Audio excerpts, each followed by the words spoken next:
નારદજી ભગવાન વિષ્ણુજીને કહ્યું કે ભગવાન વિષ્ણુ, સંતાપમાંથી છૂટવા માટે મારે શું કરવું જોઈએ?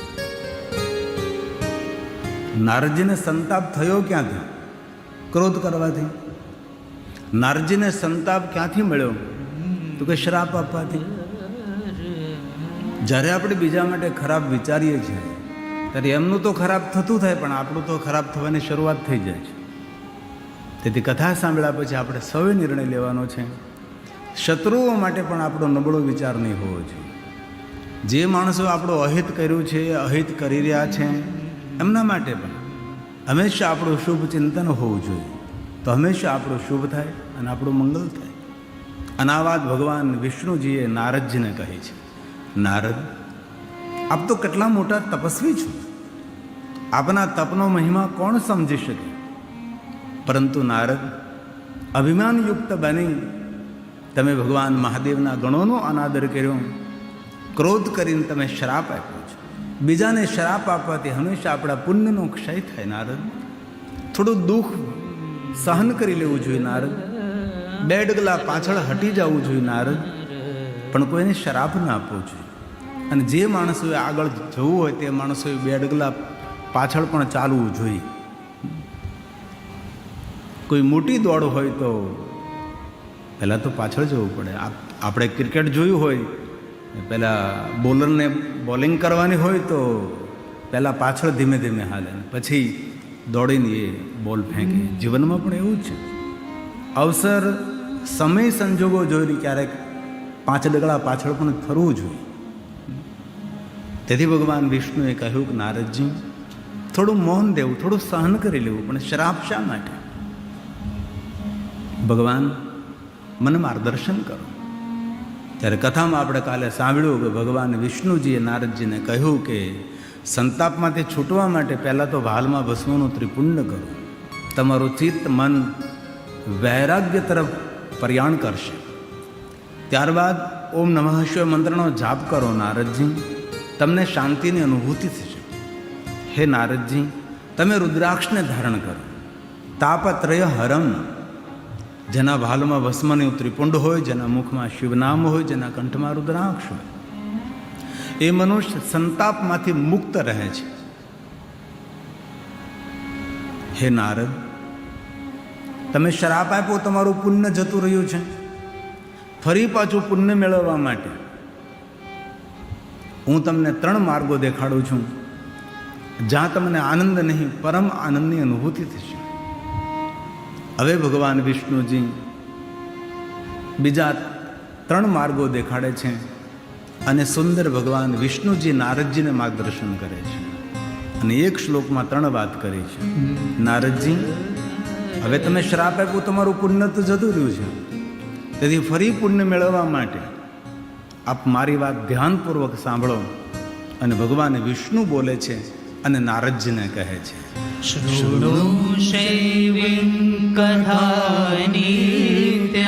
તમે ભગવાન મહાદેવની કથાનું શ્રવણ કરો અને રોજ સાંભળો. નિત્યમ, રોજ કથાનું શ્રવણ કરો. હે નારદ, મહાદેવની કથા સાંભળવાથી જે પુણ્ય મળે છે એ પુણ્યનો ક્ષય નથી થતો, એ પુણ્ય નાશ નથી થતું.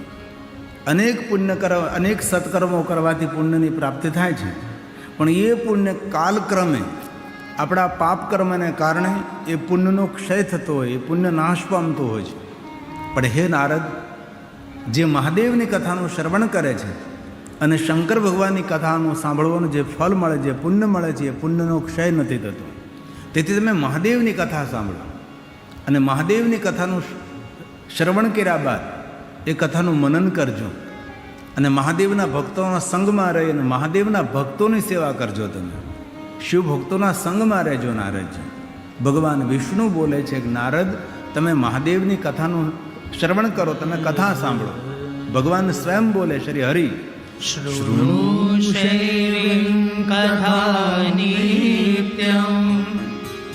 વદ શૈવીમ કથાં સદા પૂજ્ય સ્વાતિ યત્નેન શિવ ભક્તાન પુનઃ પુનઃ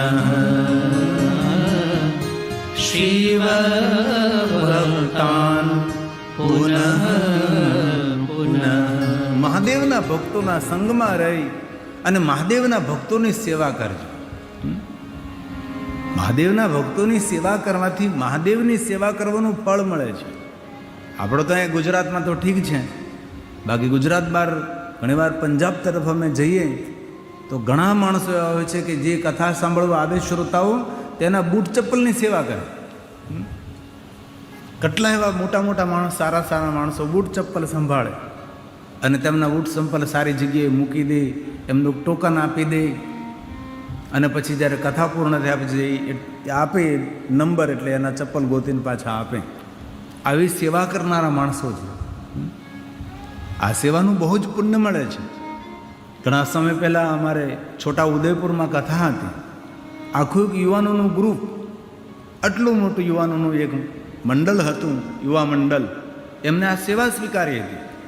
જેટલા કથામાં આવે તેવા સૌના બૂટ ચપ્પલ લઈ લે, એમને નંબર આપે, સુંદર થેલીમાં પેક કરી અને એના નંબર પ્રમાણે મૂકી દઈને કથા પૂર્ણ થઈને જાય એટલે એના બૂટ ચપ્પલ પાછા આપે. અને કથામાં આવી ત્યારે મોટામાં મોટો ભય અને આપણું મન આપણા બૂટ ચપ્પલમાં જ હોય. એમાં જેટલા મોંઘા એટલું મન વધારે ત્યાં રહે.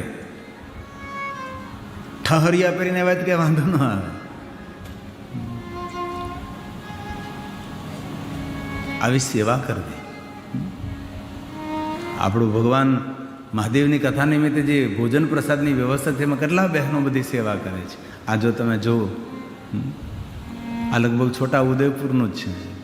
આવી રીતે બોડેલીનું છે, બોડેલી છે, નવું નવું બોડેલી. બોડેલી કરતાં પહેલું બહુ છોટા ઉદયપુરની અંદર બહુ સરસ વ્યવસ્થા હતી. આખો મંડપ બનાવ્યો હતો, નંબર, કારણ કે અહીંયા ઘોડાને કે મેકોનું તેવું ન હોય એટલે તાત્કાલિક વ્યવસ્થા આ રીતે છોકરાઓ કરેલી. અને ઘણી કથામાં કેવું થાય ખબર, આયોજકો વ્યવસ્થા કરે, એક કોથળી આપે, કાળી કોથળી પ્લાસ્ટિકની, એટલે બાર કોથળી લઈને ઊભા રહે એટલે બૂટ ચપ્પલ કોથળીમાં નાખી દેવાના, કોથળીને પકડીને હારે લઈને જાય. ઘણા તો અહીંયા લઈને પોગી જાય. આપણને એમ કે કેળા લઈને આવ્યા છે, એમાં બૂટ ચપ્પલ હોય. એના કરતાં આ સારું. કોઈ જગ્યાએ ભગવાનની કથા થતી હોય ને તો યુવાનોએ આવી સેવા સંભાળી લેવી, જેથી કરીને શ્રોતાઓનું મન ભગવાનની કથામાં રહે અને યોગ્ય જગ્યાએ બૂટ ચપ્પલ તેના રહી શકે. તો ભગવાન વિષ્ણુજીએ નારદજીને કહ્યું કે નારદ, મહાદેવના ભક્તોના સંગમાં રહીને મહાદેવના ભક્તોની સેવા કરજો અને મહાદેવની કથાનું શ્રવણ કર્યા બાદ જે તમે કથામાં સાંભળ્યું છે તેને વાગોળજો, તેનું ચિંતન કરજો, તેનું મનન કરજો. આપણે 3 કલાક કથા સાંભળી, 3 કલાક કથાનું શ્રવણ કર્યા પછી આપણા માટે શું શું આપણે અનુસરણ કરી શકીએ એનું ચિંતન તો આપણી પાસે હોવું જોઈએ ને.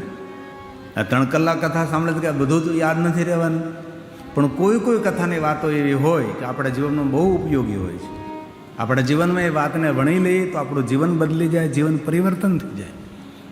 એક દિવસમાં તો નથી, પણ ધીરે ધીરે ધીરે આદત પાડીએ. આપણે કથામાં કોઈ ભાઈ થોડું વહેલા ઉઠો તો ધીમે ધીમે વહેલા ઉઠવાની આદત પાડીએ.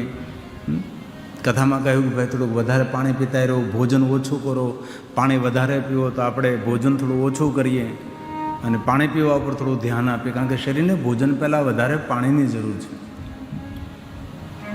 પાણી ઓછું પીએ તો શરીરમાં અનેક પ્રકારના રોગ થાય. તે સમયસર પાણી પીવું જોઈએ. ભોજન કર્યા પહેલાં કલાકે પાણી પી લેવું જોઈએ. ભોજન કર્યા બાદ 1 કલાક પછી પાણી પીવું જોઈએ ને પાણી ધીમે ધીમે પીવું જોઈએ અને બેસીને પાણી પીવું, જલપાન કરવું જોઈએ. આવા બધા નિયમોનું અનુસરણ કરવું. પ્રદૂષણ ન ફેલાય, પર્યાવરણ શુદ્ધ રહે, કોઈ જગ્યાએ કોઈ પ્લાસ્ટિક ન સળગાવે, મોટા મોટા વાતથી ફટાકડા ન ફોડીએ, જોર જોરથી ડીજે સાઉન્ડ ન વગાડીએ, પક્ષીઓ બધાય એ અવાજથી મરી જાય, પક્ષીઓના ઈંડાઓ ફૂટી જાય. આજે મને બપોરે એક ભોજન કરતાં કરતાં એક વાત યાદ આવી કે ઘણી બહેનોને એવી આદત હોય છે કે જ્યારે રોટલી બનાવે પછી રોટલીને ફૂલાવવા માટે પેલી તાવડી કે લોઢી નીચે લઈ જાય અને સીધી ગેસ ઉપર રોટલીને ફૂલાવે. લગભગ ઘણી બહેનો આવું કરતી હોય છે રોટલી ફૂલાવવા માટે. લગભગ બહેનોને હવે આદત હોય છે.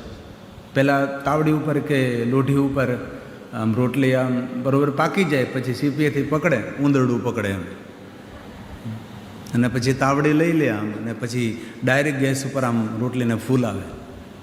એ કોઈ દિવસ ના ફૂલાવે. એ જે ગેસ છે તેનો ધુમાડો છે ને એ માણસને હોજરીનું કેન્સર કરે. ભૂલથી પણ આવું ન કરવું. દરેક બહેનોને પણ આ સંદેશ આપજો. કેટલા મોટા મોટા લેખ આવ્યા આના પર, કેવી રીતના રસોઈ બનાવે.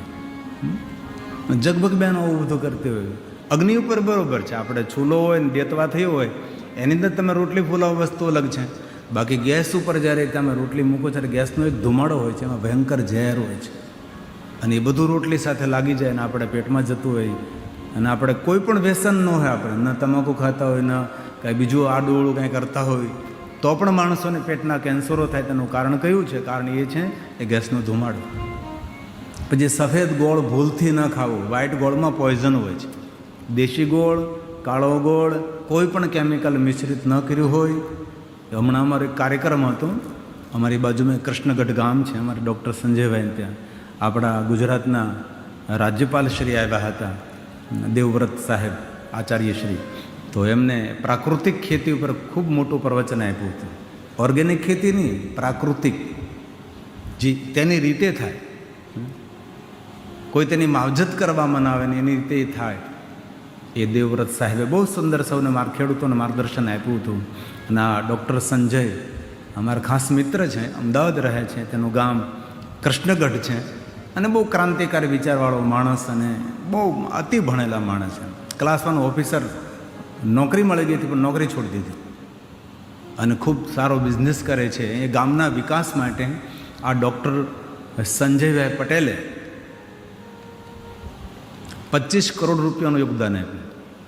આ એકલા માણસ ગામના વિકાસ માટે, સુંદર ગામને શણગારવા માટે આ એકલા માણસ એટલા પૈસા આપ્યા. એ કાર્યક્રમની અંદર મને જવાનો અવસર પ્રાપ્ત થયો હતો. અને આ દેવવ્રત સાહેબે પ્રાકૃતિક ખેતી ઉપર ઘણું બધું પ્રવચન આપ્યું હતું. જે આપણે દવાઓ, ઇન્જેક્શનો આપણે દઈએ છીએ. રીંગણું સાંજે અવળું હોય, ઇન્જેક્શન મારે સવારે અવળું રીંગણું થઈ જાય.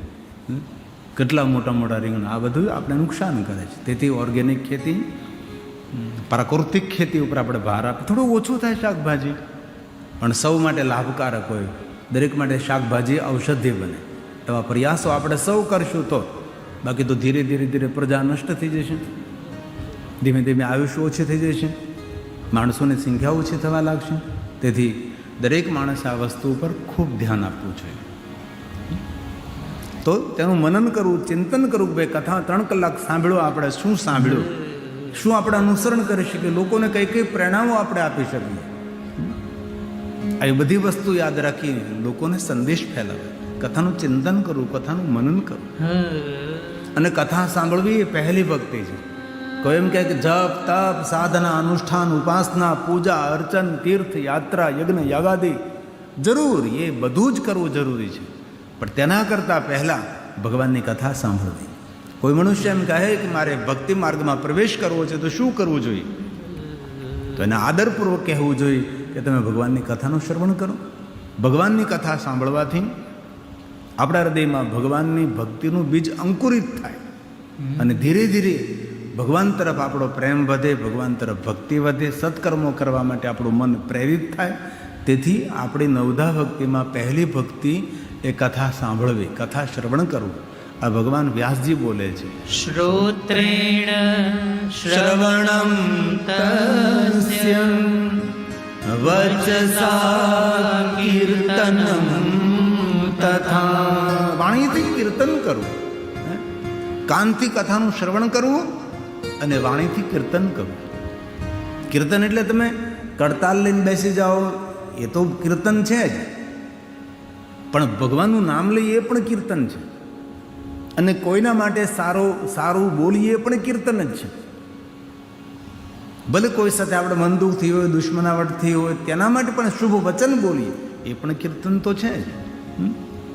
જેની અંદર મધુરતા હોય, જેની અંદર મીઠાશ હોય, આ બધું જ ભગવાનનું કીર્તન છે. જેની અંદર શુભ વાણી હોય, શુભ વિચાર હોય છે.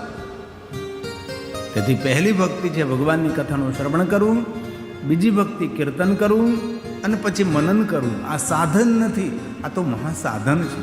આ ભગવાન વ્યાસજી બોલ્યા છે. શ્રોત્રેણ શ્રોત્રેણ શ્રવણમ તસ્ય વચસા કીર્તનમ તથા મનસા મનનમ તસ્ય મહાસાધન મુચ્યતે.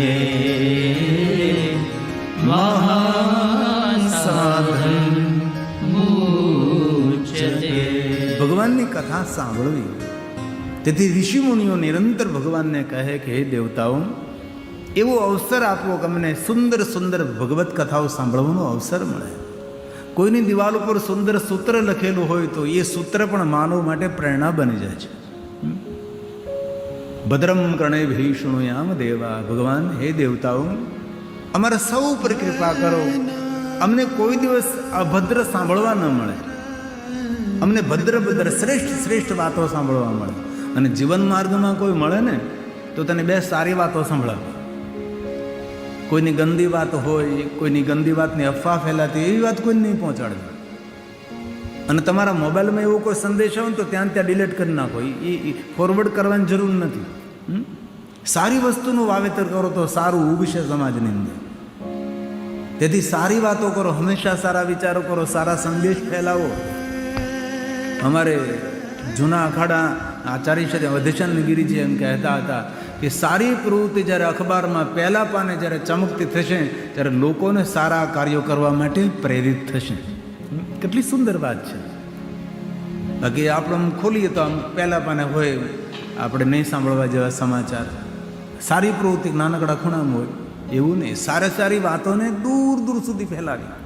આ વાતને આપણે લોકો સુધી ફેલાવીએ કે અમે કલવાડામાં ગયા હતા, જયેશભાઈ અમૃતભાઈ પટેલ પરિવાર એકલા હાથે આટલી ભવ્ય દિવ્ય મહાદેવની કથાનું આયોજન કર્યું.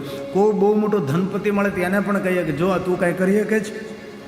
આ જો અમે કલવાડા ગયા હતા, કેટલું મોટું એવું નહીં કહેવાનું તું કાંઈ કરી શકે છે, એવું પછી નહીં કહેતા. હા, પછી એ તમને શીખવાડો મને કે તું કાંઈ નથી કરતો, એક જો બીજાને પ્રેરણા મળે. તેથી સારા વિચારો, સારી વાતનું વાવેતર, તો દૂર દૂર સુધી સારા સંદેશો ફેલાય. તેથી ભગવાનને પ્રાર્થના કરી ઋષિ મુનિઓ કે અમને અભદ્ર કોઈ સાંભળવા ન મળે, જે સાંભળવા મળે મારા જીવનના ઉપયોગી સાંભળવા મળે. ભદ્ર એટલે શ્રેષ્ઠ.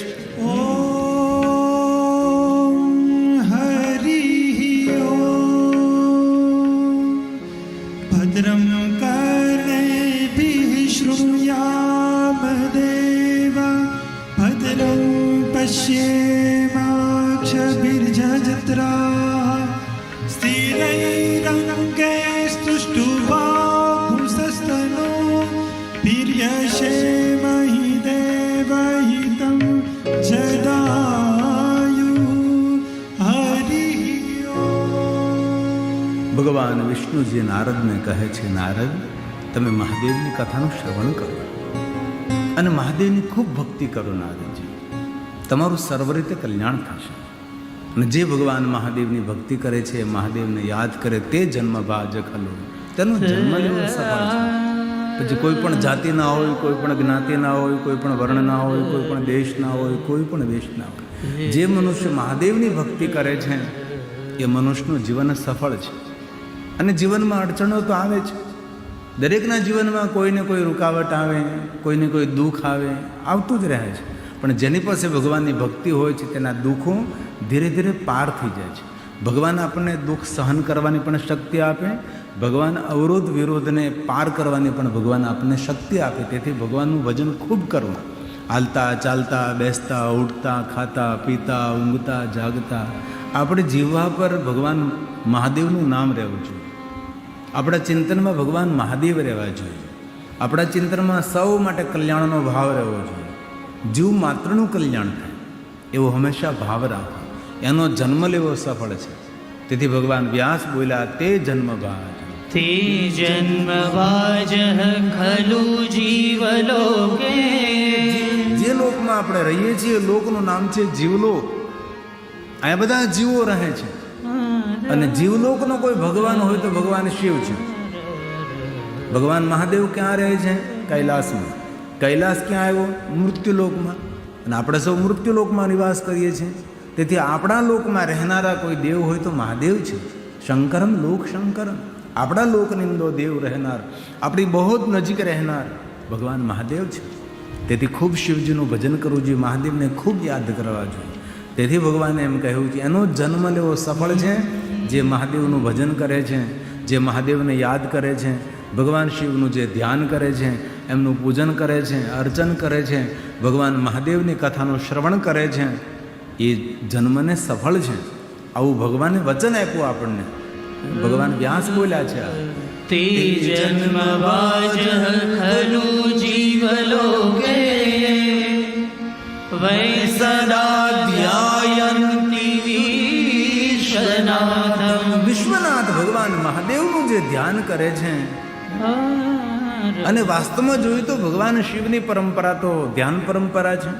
અને સવારમાં થોડું વહેલા ઉઠીને થોડા વ્યાયામ, થોડા પ્રાણાયામ કરીને ત્યારબાદ થોડી વાર ધ્યાન કરવું છે. પ્રશ્ન એ કે ધ્યાન કેવી રીતે કરવું, વ્યાયામ કઈ રીતે કરાય, પ્રાણાયામ કેવી રીતે કરાય. હવે તો તમારી પાસે મોબાઈલ છે, મોબાઈલ અંદર બધું જ તમને શીખવાડી શકે છે લોકો.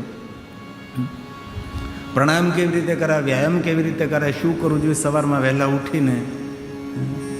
સુતા રહેવાથી કાંઈ નહીં થઈ શકે, થોડુંક તો જાગવું જ પડે. અને શરીર માટે જે માણસ અડધો કલાક આપી શકતો નથી, એની પાસે બીજી કઈ અપેક્ષાઓ રાખે. આ જીવન જીવવાનું સાધન ધન સંપત્તિ વૈભવ તો છે જ નહીં. જીવન જીવવાનું શ્રેષ્ઠ કોઈ સાધન હોય તો તંદુરસ્ત શરીર છે. આરોગ્ય નથી તો આપણી પાસે કાંઈ નથી. તેથી આપણા આરોગ્ય માટે સવારમાં 1 કલાક કાઢવી જ જોઈએ.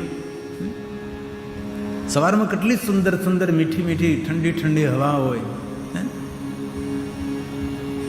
હું 4 વાગ્યા મગાસી પર નીકળું તો એટલે આમ શીતળ. આ તો એટલો મોટો ચંદ્ર હતો સવારમાં આકાશની અંદર, આટલો મોટો ચંદ્ર હતો. આટલું નીરવ શાંતિ ભરેલું વાતાવરણ, ઠંડી ઠંડી શીતળ હવા, એકદમ ચોખ્ખી હવા, કોઈ અવાજ નહીં. અને 4 વાગે તો એકદમ શાંતિ હોય. કુકડા 5 વાગે જાગે, 5 વાગ્યા પછી બગડાટી બોલાવે, ચારે બાજુથી આમથી અવાજ, આમથી અવાજ, આમથી અવાજ. પછી પ્લોઠીવાળાની શાંતિથી બેસી જવાનું ધ્યાન મુદ્રામાં, ઊંડા નાભી સુધીના શ્વાસ લેવાના. બસ શ્વાસ અંદર જાય છે, શ્વાસ બહાર નીકળે છે એકદમ ધીમી ગતિએ, અને ઓમના સ્વર સાથે. એને કહેવાય ધ્યાન, લંબા સ્વર સાથે. તેથી થોડી વાર માટે તો માનસિક શાંતિ. પ્રાણાયામ તો અલોમ વિલોમ તો કરવા જ જોઈએ. એકદમ માનસિક સ્થિરતા રહે, કોઈ તમને ઉચકેરી નહીં શકે. કોઈ ઉપદ્રવી માણસ મળે તો તમારા જીવનમાં કોઈ ઉપદ્રવ નહીં કરી શકે. તેથી ખૂબ હૃદયથી મારી પ્રાર્થના છે, જમીન સાચવો, પૈસા સાચવો, ફર્નિચરને સાચવો, ઘર સાચવો, પણ એ બધું સાચવતા પહેલાં તમારા શરીરને સાચવું. તમારું શરીર જો તંદુરસ્ત હશે તો તમે લહેરથી જીવન જીવી શકશો. ટાઢો રોટલો ખાઈને તમને આનંદ આવશે, પણ શરીર તંદુરસ્ત હશે તો. બાકી શરીર જો બગડી ગયેલું હશે તો આમાં ગુલાબજાંબુ પડ્યા હશે ને તો એમ લાગશે કે ગુલાબજાંબુ કહીશો છે ખાવાનું, પણ ડાયાબિટીસ છે, ખાઈ નહીં શકાય. તેથી બહુ હૃદયની પ્રાર્થના છે, સવારમાં થોડું ધ્યાન કરો, એકદમ એકાંતમાં બેસે. હું તો વહેલો અગાશી પર જતો રહો, ગામ આખું હૂતું હોય, કલવાડા એ લહેર કરતું હોય, આખા ગામમાં હું એક જાગતો હોય, કોઈ ચકલું ન ફરકે. તમે પણ આવી રીતે પ્રેરિત થાવ. બાકી તો પથારી તો એવી પકડે ને વાત પૂછમાં, હજી થોડુંક સૂઈ લઉં, હજી થોડુંક સૂઈ લઉં, હજી થોડુંક સૂઈ લઉં, એવું જ થાય ને. સુવાનું ખૂબ મજા આવે. એમ થાય કે આ જેટલું દુનિયાનું સુખ છે ને બધું આ હોડીમાં જ છે, આ પથારીમાં જ સુખ છે એવું લાગે કે નહીં? આચું બોલવું, બધાને એવું જ લાગે. આમ પકડી રાખે તમને, આમ એ પકડ છોડવી પડે. અને ભગવાન મહાદેવને મેળવવા માટે ધ્યાન, ધ્યાન નિત્યમ મહેશમ, નિત્યમ મહેશમ. ભગવાન શિવજી ધ્યાનસ્થ રહે છે. મહાદેવનો મોટો સંદેશ છે ધ્યાન. તમે ભગવાન મહાદેવનું જ્યાં વર્ણન જુઓ ત્યાં ભગવાન શિવજી ધ્યાન કરે છે, ભગવાન શિવજી તપ કરે છે. ધ્યાન મૂર્તિ મહાદેવજી છે. ધ્યાયે નિત્યમ મહેશમ રજત ગિરિનિભમ ચારુ ચંદ્રાવતમ સમ એ ભગવાન મહાદેવ. રત્ના કલ્પોજ્વલાંગમ પરશુભ્રા પ્રીતિહસ્તમ પ્રસન્નમ પદ્મનાસીનમ સમંતા સ્તુતમર્ગણે વ્યાકૃતિમ વસાનમ વિશ્વાદ્યમ વિશ્વવંદ્યમ નિખિલ ભયહરમ પંચવરમ ત્રિનેત્રમ પંચવક્રમ મહાદેવ. એ ભગવાન મહાદેવ છે. તેથી રોજ ભગવાન શિવનું ધ્યાન. ક્યારે શિવાલય જાઓ ને તમે શિવાલય પણ થોડી વાર ભગવાનનું શિવજીનું ધ્યાન કરો. શિવલિંગની સામે એક દ્રષ્ટિથી ભગવાન મહાદેવની સામે જોવાનું. અને જેટલી પલક ઓછી ચાલે ને એટલા વિચારો પણ ઓછા આવે. જે લોકો આંખો પટપટ પટપટ કર્યા કરતા ને એને વિચારો બહુ આવતા હોય. આંખ ઓળખાણ છે આપણે. એટલે જેટલી આંખો ખુલ્લી રાખો એટલા વિચારો ઓછા આવે. તે જન્મ ભાગ તે જન્મભાજ ખલુ જીવલોકે વૈ સદા ધ્યાયન્તિ વિશ્વનાથમ વાણી ગુણાસ્તુતિ કથા શૃણોતિ શ્રોત્રમુદ્વયં તે ભવમુતરંતિ શ્રોત્રમુદ્વયં તે ભવમુતરંતિ. એ મનુષ્ય ભવ પાર કરી જાય છે. કોણ? મહાદેવની જે સ્તુતિ કરે છે, ભગવાન શિવજીના જે ગુણગાન ગાય છે, ભગવાન શિવજીનું જે ધ્યાન ધરે છે, એ મનુષ્ય ભવ પાર ઉતરે છે. શિવ કોણ છે? શિવ વિશ્વના ઈશ્વર છે, વિશ્વનાથ છે. અને આપણે સૌ જાણીએ છીએ કે પૂરા વિશ્વમાં એક જ મહાદેવજી એવા છે જેને આપણે વિશ્વનાથ કહીએ, વિશ્વપતિ કહીએ, વિશ્વ સર્જક કહીએ, વિશ્વ પોષક કહીએ છીએ. વિશ્વના પરાવર્મ પણ છે, વિશ્વના મધ્ય પણ છે અને વિશ્વના અંત પણ છે. તેથી ભગવાનને આપણે વિશ્વનાથ કહીએ છીએ. વિશ્વ વિધાતા છે. આ જગતના ઘડનારા, જગતની રચના કરનારા ભગવાન સ્વયં શિવ છે. તેથી મહાદેવને આપણે વિશ્વનાથ કહીએ છીએ. વિશ્વનાથ ભગવાન શિવ આપણું જ્યોતિર્લિંગ છે. કાશી વિશ્વનાથ વિશ્વેશ્વર છે. અને ભગવાન શિવને આપણે ઈશ્વર કહીએ છીએ ને. અન્ય કોઈ દેવતાઓને ઈશ્વર તરીકે આપણે નથી કહેતા. જેની પાસે પૂરા બ્રહ્માંડનું ઐશ્વર્ય છે એટલે તેને ઈશ્વર કહીએ આપણે ને. એ વિશ્વનાથ છે, વિશ્વપતિ છે, વિશ્વ વિધાતા છે. આપણા સૌના લેખ લખનાર છે, આપણા સૌના લેખ બદલનાર પણ છે, આપણા સૌનું ભાગ્ય ખોલનારા ભગવાન મહાદેવ છે. તેથી તમે પ્રારંભ તો કરો ભગવાન મહાદેવનું ભજન કરવાનું. ધીરે ધીરે ધીરે ભજનની સંખ્યા વધશે, ભજનનું બળ વધશે. તમને પોતાને સ્વયંની અનુભૂતિ થશે કંઈક જીવનમાં નવું થઈ રહ્યું છે, કંઈક નવી અનુભૂતિ થઈ રહી છે. વ્યર્થ વિચારો કરવા, વ્યર્થ વાતો કરો, વ્યર્થ પ્રવૃત્તિ કરવી, તેના કરતાં તો ભગવાનનું ભજન ન કરીએ. દરેક યુવાન ભાઈઓ બહેનોએ સવારમાં થોડો સમય પોતાની જાતને આપવો જોઈએ. બધો જ જીવનનો સમય બીજાને આપવાની જરૂર નથી. ભગવાને 24 કલાક આપીએ. 24 કલાકની અંદર આપણે સૌએ ગોઠવણ કરવાની છે. ભાઈ 1 કલાક સમાજને આપીએ, 1 કલાક આપણા હોમવર્કને આપીએ, 1 કલાક આપણા શરીરને આપીએ, 1 કલાક ભોજનમાં આપીએ. તેથી આપણા જીવનને સુંદર રીતે આપણે તૈયાર કરીએ. જીવનની પણ એક સુંદર ડિઝાઇન બનાવીએ આપણે કે શું આપણે કરવું છે. તો ભગવાન શિવ કોણ છે? વિશ્વના ઈશ્વર છે, વિશ્વના વિધાતા છે, जगतना रचयिता है, ये भगवान शिव है। आइए भाव से और आदर के साथ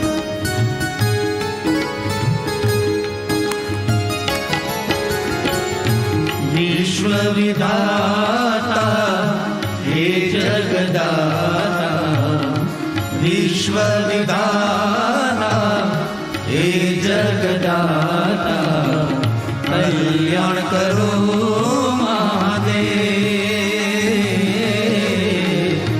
कल्याण करो महादेव। विश्व विधाता हे जगदाता विश्व विधाता हे जगदाता कल्याण करो महादेव कल्याण करो હે મહાદેવ. તાલી મહાદેવને વાલે. આ અમારો દેસાઈ બહુ મારો જૂનો મહાદેવનો ભક્ત છે, જે ટેલિવિઝનમાં દેખાય છે.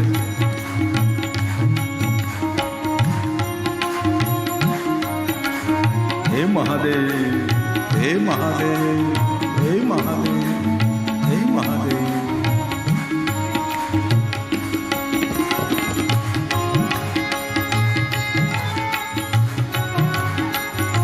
તાળીથી આરોગ્ય મળે, મન શાંત થાય, વિચારો શાંત થાય. તાલી મહાદેવને વહાલે.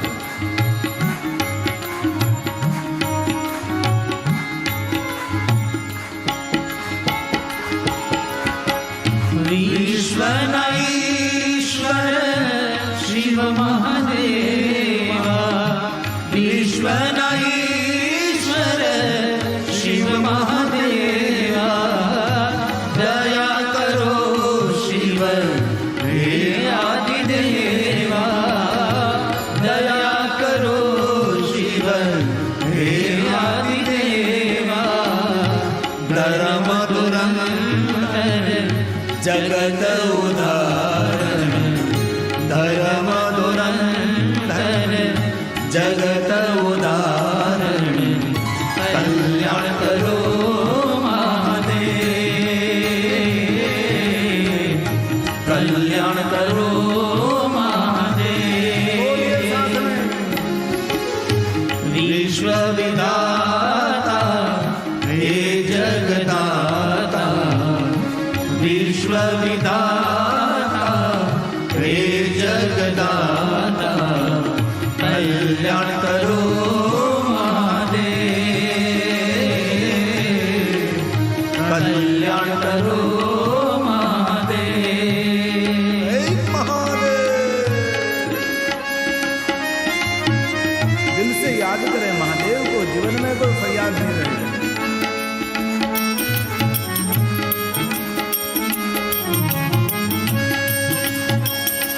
हे महादेव, हे महादेव, हे महादेव.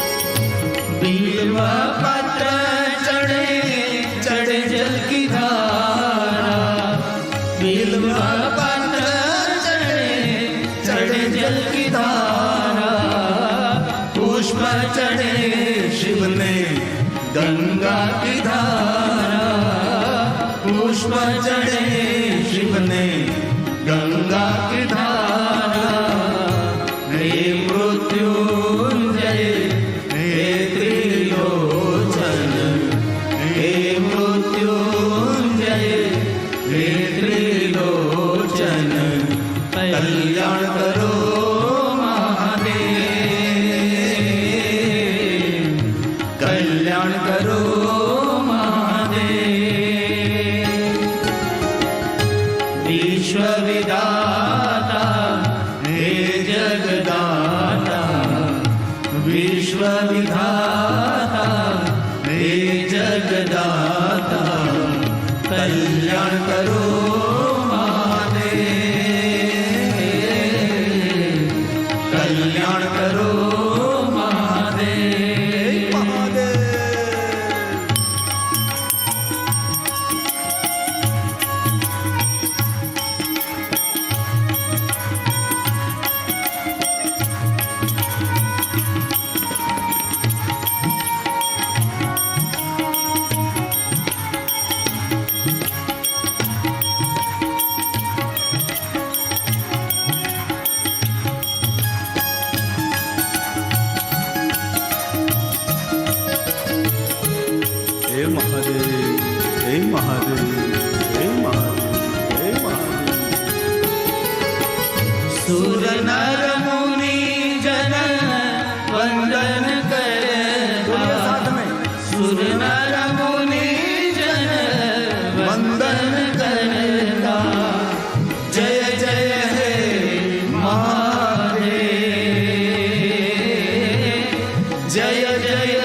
હાથ ને विश्व विधाता हे जगदाता विश्व विधाता हे जगदाता कल्याण करो महादेव कल्याण करो મહાદેવ મહાદેવ મહાદેવ મહાદેવ તે કૃપા સર્વ પાપ હરમ પરમ મહાદેવ મહાદેવ મહાદેવ મહાદેવ શિવલોકમ વ્રજેન્દ્ર હાલતા ચાલતા બેસતા ઉઠતા ખાતા પીતા મહાદેવ મહાદેવ મહાદેવ મહાદેવ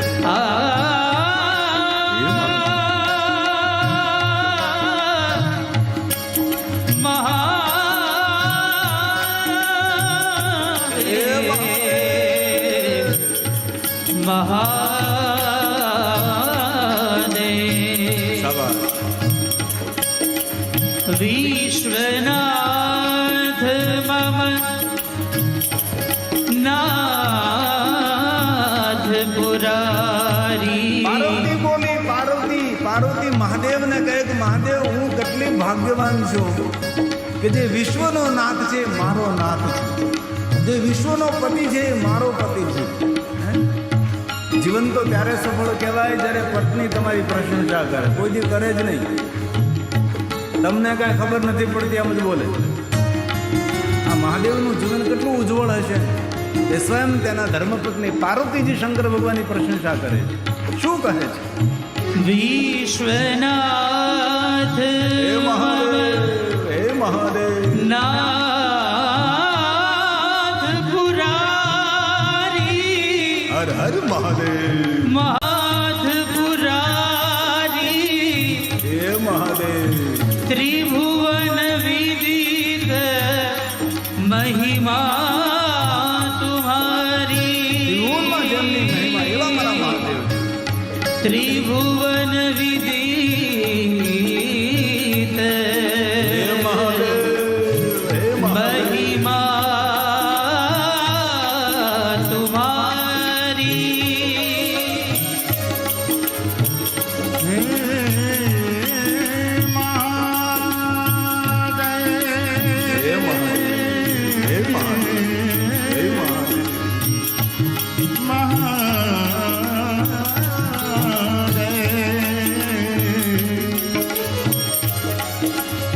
तुम आदि हो तुम अनादि हो तुम अंतहीन तुम अनंत हो हे श्रीमंत हो हे भगवंत હરિ हो અનંત હરિ કથા અનંતા तुम गिरजापति કહી સુનહી બહુ પ્રિય સબ સંતા कंठ हो शशिललाट तन विराट હે મહાદેવ शशिललाट तन विराट हे त्रिलोचन नमः शिवाय हे त्रिलोचन नमः शिवाय हे त्रिलोचन नमः शिवाय મહાદેવ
गिरिशता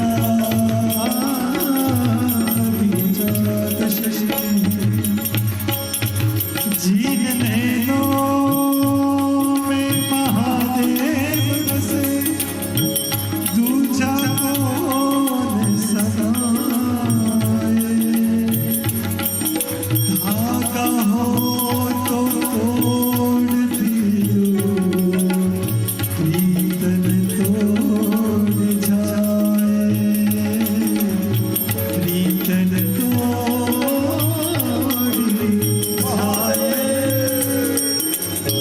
सुर नर मुनि जन वंदन करता सुर नर मुनि जन वंदन करता जय जय हे महादेव